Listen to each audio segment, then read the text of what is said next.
Në një intervistë për CNA, myftyu i Korçës Ledian Cikalleshi ndalet tek vlerat historike dhe shpirtërore të xhamisë së Ilyas Bey Mirahorit, sfidat me të cilat përballet komuniteti musliman, problematikat e trashëguara të pronave fetare, si dhe çështjet e debatit publik që lidhen me ruajtjen e vlerave morale në shoqërinë shqiptare. Sipas tij, xhamia e Mirahorit përbën një nga monumentet më të rëndësishme të trashëgimisë fetare dhe kulturore të vendit. E ndërtuar në vitin 1496, ajo është ndër të pakta xhami në Shqipëri që ka patur funksionale prej ndërtimit të saj deri në ditët e sotme. Përmes ndërhyrjeve të vazhdueshme restauruese, ajo ka ruajtur autenticitetin dhe vazhdon të tërheqë vizitorë vendas dhe të huaj, duke u kthyer në një nga pikat kryesore të identitetit kulturor të Korçës. Xhamia përveç vend lutjeje, shihet si një simbol që lidh shekujt dhe dëshmon për vazhdimsinë e besimit dhe kujtesës historike të qytetit. Institucioni që e administron e ka parë gjithmonë si detyrim ruajtjen dhe mirëmbajtjen e saj, duke e konsideruar një vlerë jo vetëm fetare, por edhe qytetare. Xhamia Ilyas Bey Mirahorit është një nga xhamiat më të vjetra që aktualisht është në gjendje funksionale në gjithë Shqipërinë.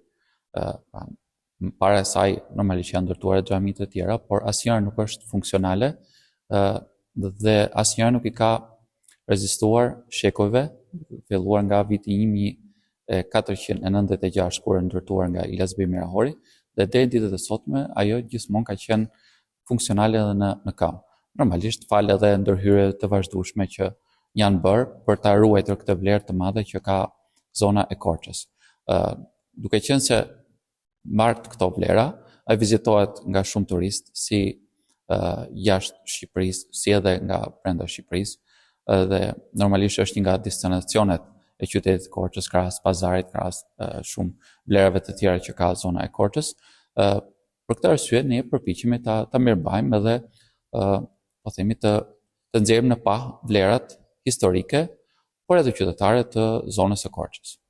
Gjatë intervistës për CNA, myftyu foli edhe për sfidat me të cilat përballet sot komuniteti musliman në jug të vendit, ku emigracioni mbetet një nga problemet më të mëdha. Largimi i njerëzve, sidomos i brezave aktiv, ka ndikuar edhe në jetën fetare, pasi bashkë me besimtarët largohen edhe klerik të formuar, duke krijuar boshllëqe që ndihen në komunitet. Sfidat e komunitetit musliman pothuajse janë të ngjashme me ato që janë në gjithë Shqipërinë, por ka edhe sfida lokale. Po themi sfidat kryesore që ne hasim, sidomos zona e jugut në përgjithësi, është emigrimi masiv i njerëzve, dhe kjo është edhe sfida madhe edhe për ne si komunitet, sepse na ikin besimtarët dhe normalisht besimtarët, sidomos ata të cilët po themi janë dashur vite që të vinë në një gjendje migrat të caktuar, qoftë nga niveli fetar, qoftë nga niveli intelektual, qoftë nga niveli qytetar e tjerë, dhe në momentin që na ikin këta njerëz, pra komuniteti e ndjen pjesën e zbrastisë apo mungesën e tyre. Kështu që kjo është një nga ato sfidat e mëdha që ne kemi, që ndjehet në çdo fushë, patjetër edhe në aspektin fetar. Dhe kjo është e lidhur sepse nuk na ikin vetëm besimtar, na ikin dhe imam për sfidat ekonomike apo sfidat e tjera janë të pranishme për çdo kënd.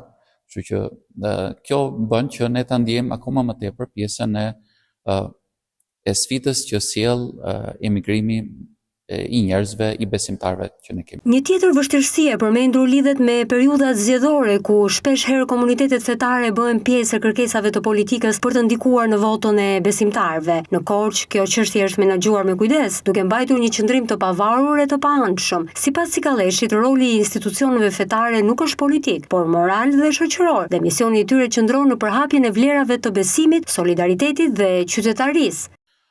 Sfidë tjetër është edhe sfida kur ka zgjedhje, sa që ka zgjedhje lokale apo të përgjithshme, ne si komunitete fetare, pra jemi nga pjesa e target grupit ku përpiqet që të merret vota e besimtarëve. Por ndonjëherë ka raste kur shkohet më tej, domethënë ku abuzohet pak me këtë pjesën e kërkesës, duke shkuar tek imamët apo te myftiu, që si neve të marrim votën e besimtarëve, që neve kemi arritur një pikuri që këto gjërat, domethënë i kemi deri diku i kemi rregulluar dhe njerëzit apo partitë politike e dinë, por ndonjëherë edhe vetë insistimi apo kërkesa pra fillon edhe mërzit qoftë pjesën e besimtarëve, qoftë edhe pjesën e klerikëve, sepse ne jemi një shtresa e klerikëve fetar, ne jemi për të mbajtur vlerat, nuk jemi opozit e një partie të caktuar. Ne mund të kemi kritik me ndonjë qëndrim të caktuar të ndonjë qeverie, por ne nuk jemi opozit e një partie apo një qeverie.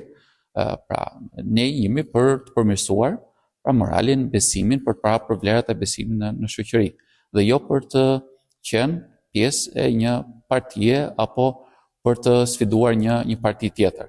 Jo që këtë ne kemi bërë të qartë edhe deri ku kemi gjetur atë pjesën e mirëkuptimit nga partitë, nga kandidatët caktuar ku ka zgjedhje, por ka dhe raste kur nuk e din kufirin dhe duhet t'i themi që kjo është dhe ka një kufi. Një pjesë e rëndësishme e intervistës së miftyut të Korçës për CNA ju kushtua dhe çështjes së pronave të komunitetit musliman. Procesi i kthimit të tyre që vijon prej dekadash mbetet ende i paplot. Pronat e konfiskuara gjatë periudhës së diktaturës nuk janë rikthyer në mënyrë të drejtë dhe të qëndrueshme, duke e lënë komunitetin në vështirësi për të siguruar pavarësinë e vet ekonomike. Këto prona, të njohura si vakafe, përmbajnë një trashëgimi të shenjtë të lënë nga besimtarët për të mbështetur aktivitetet fetare dhe shërbimet për komunitetin. Humbja e tyre shihet si një pengesë e madhe në ruajtjen e funksionit të plotë të institucioneve fetare. Është nga ato sfidat më të mëdha që ka komuniteti musliman, jo vetëm në Korçë, po në gjithë Shqipërinë. Është një sfidë e përbashkët e gjithë komuniteteve fetare, pasi pronat të cilat u konfiskuan me një ligj në vitin 67, pronat e komuniteteve fetare, nuk u kthyen po me një ligj. Edhe u fut në një kalvar të madh të gjatë ku ende sot nuk ka zgjidhje.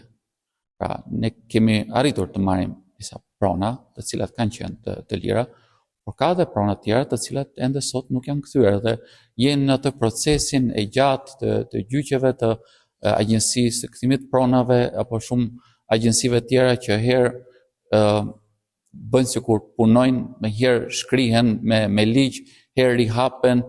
Pra ende sot është e paqartë.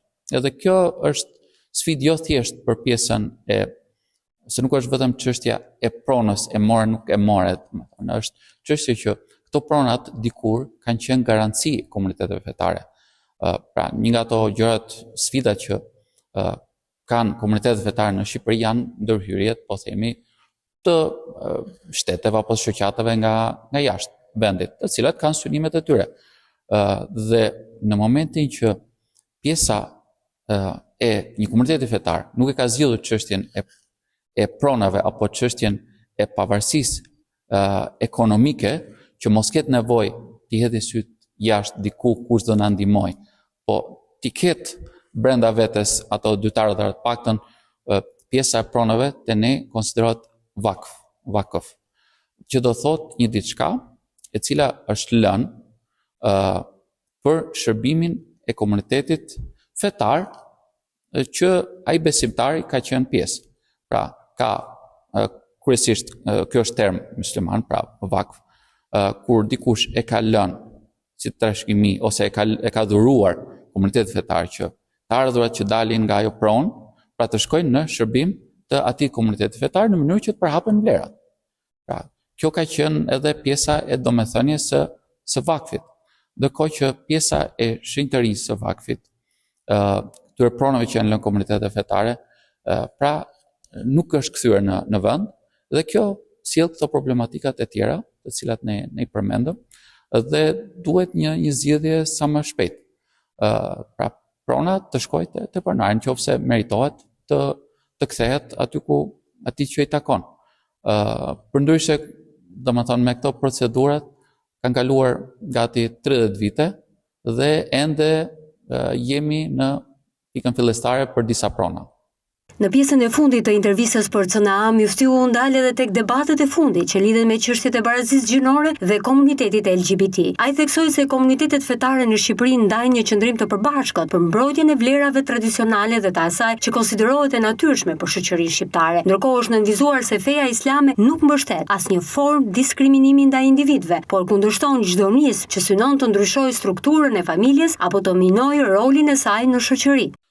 Komunitetet fetare në Shqipëri kanë një këshillin e tyre ku diskutojnë sfidat e përbashkëta dhe në mbledhjen e fundit që patën bën një deklaratë të përbashkët për shtyp ku shprehen që janë kundër paketave të tilla, të cilat minojnë shoqërinë tonë me lloj qasjesh të tilla apo me një lloj themi emërtimesh të bukura që mund të jetë barazia gjinore apo forma të tjera.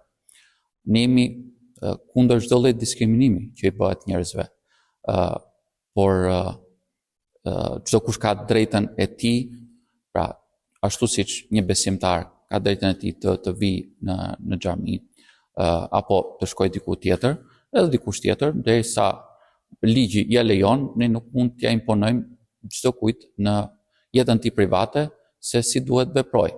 Por kjo pastaj nga